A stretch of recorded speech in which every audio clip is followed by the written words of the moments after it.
All right, everybody, welcome to the Pagemaster with me, the Pagemaster. Actually, today I'm the Web Pagemaster because I'm going to read from an article online. And also, I wrote a script for this one. Normally, when I do the Pagemasters, I just have a couple notes of things that I want to hit, and then the bulk of it is me reading whatever the page is to convey the information. But because this one has so many details and I don't want to get it wrong and it's a little out of my wheelhouse, it is about movies, but it's more connecting a bunch of history and reality around these movies, which is incredible, and I don't want to get it wrong. So let's see if I can unpack this for you. Okay, we're going to connect Dawn of the Dead from 1978 and The Man Who Would Be King from 1975 with Sean Connery and Michael Caine, and the DreamWorks film The Road to El Dorado from 2000, as well as a few other movies that I'll mention in passing, with some real history in the Middle East. We'll start with The Man Who Would Be King.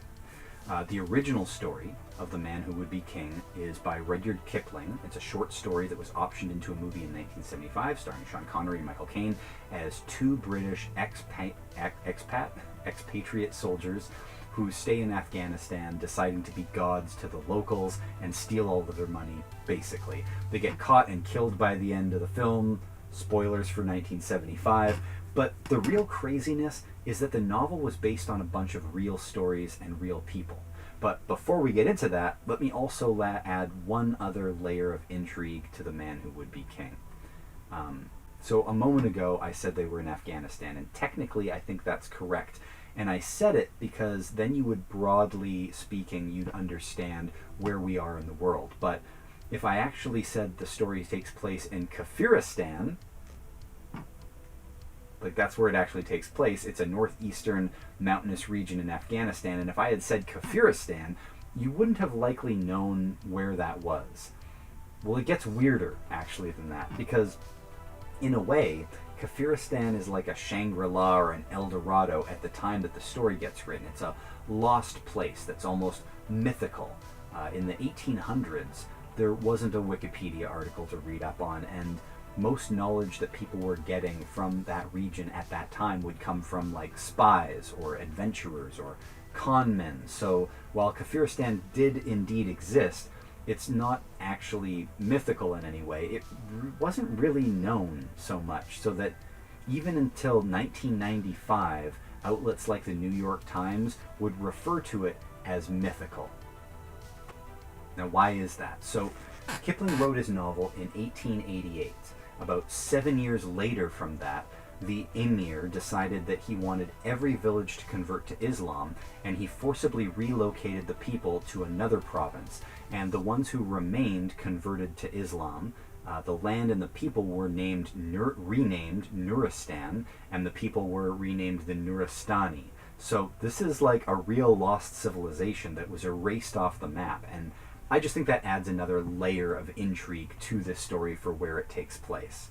Now, this also seems like a good time to acknowledge that The Road from El Dorado from 2000, the DreamWorks animated film, it's actually set in South America, but there are many indigenous groups around the world who share similar stories of white conquerors who came looking for the promise of treasure that they could steal. El Dorado is the lost city of gold, but many consider The Man Who Would Be King to be in people's minds when they were making The Road to El Dorado, because of the similar thematic material. Okay, we were talking about real-life sources for the original story, The Man Who Would Be King.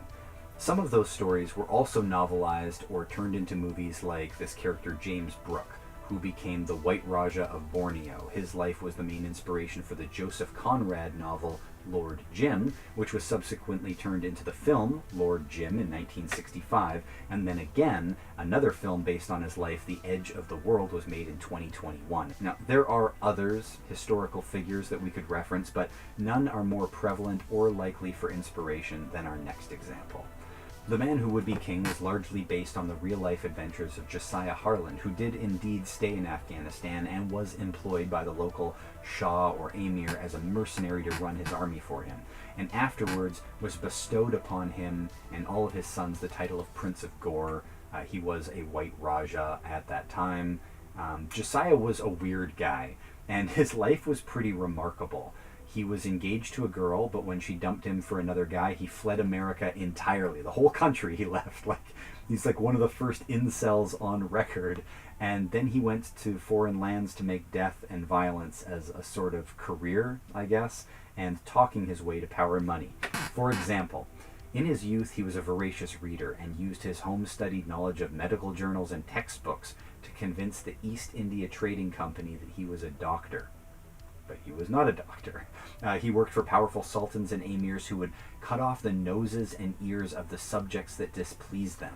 And Harlan was there for decades, and he lost no facial features. So I assume that he was brutal and violent and got shit done when he was asked. He purposefully wandered into an unknown land, learned the language, made contacts, built an armed force, and rose to power as a governor and eventually this White Raja title. He bullshitted his way into being a doctor, a diplomat, a governor, a Raja, and in the case of Josiah Harlan specifically, he was made a title, this the Prince of Gore, in perpetuity. Him and all of his sons, he's the Prince of Gore. Now cut to 100 years later, Josiah is long dead, and somebody is doing research into this White Raja story, traces Harlan's lineage to the modern day, and discovers that Scott Reiniger is the current rightful heir of the title. Scott Reiniger is an actor who starred in Dawn of the Dead in 1978, and this is a cute little historical footnote that the star of one of horror genre's most renowned classics inherits the regal title of Prince of Gore. It's spelled differently, G-H-O-R instead of G-O-R-E, but it's still a little funny. Reiniger himself knows about this per this BBC article, which is where I found out about all of this, and he wisely has no interest in making a claim on anything.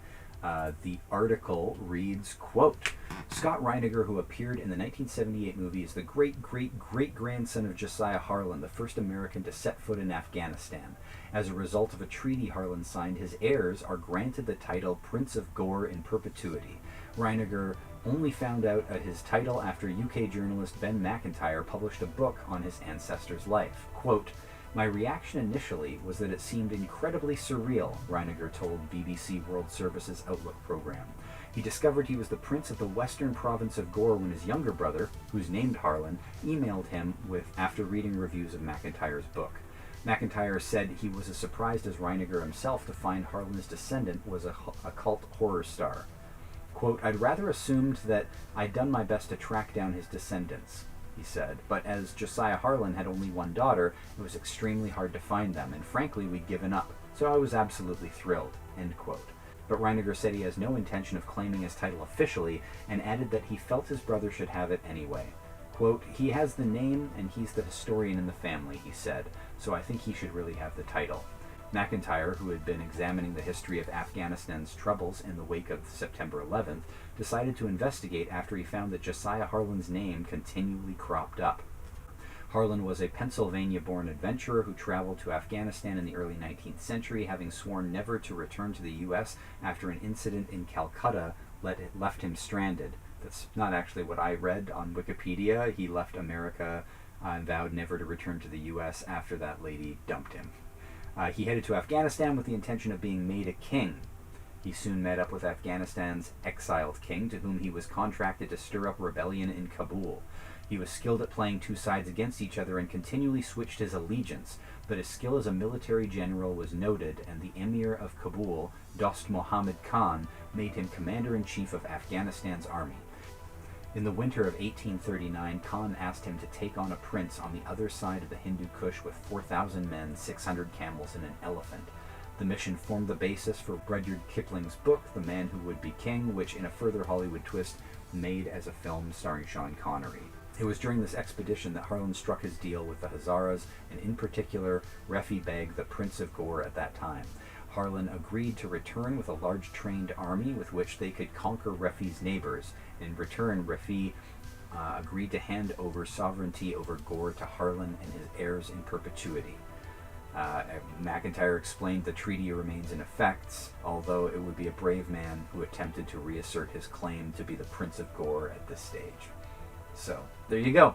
I don't know, that's just a weird moment in history, the way that we've sort of taken this guy's life, and honestly, I guess a bunch of these adventurers that go over to these other countries and then bullshit their way into power and end up probably killing a whole bunch of people unnecessarily. But there you go.